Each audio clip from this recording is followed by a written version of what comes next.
ਪਈ ਸੁੱਤੀ।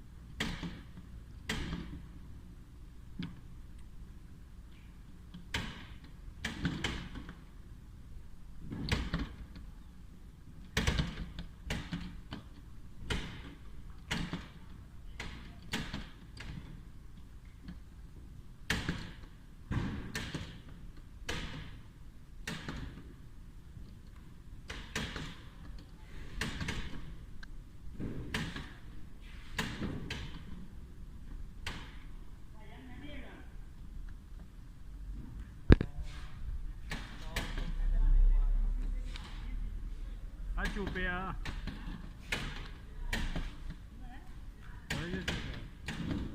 ਅਸੀਂ ਤੁਹਾਨੂੰ ਕੁਝ ਕਹਿ ਸਕਦੇ? ਕੰਮ ਕਰੋ ਬਸ।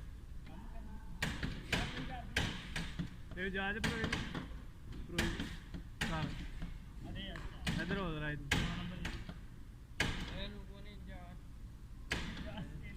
हाँ तू तोड़ दे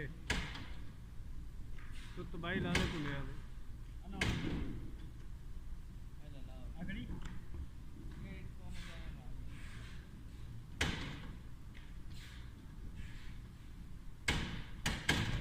ओह तू तो फुलकार आदमी।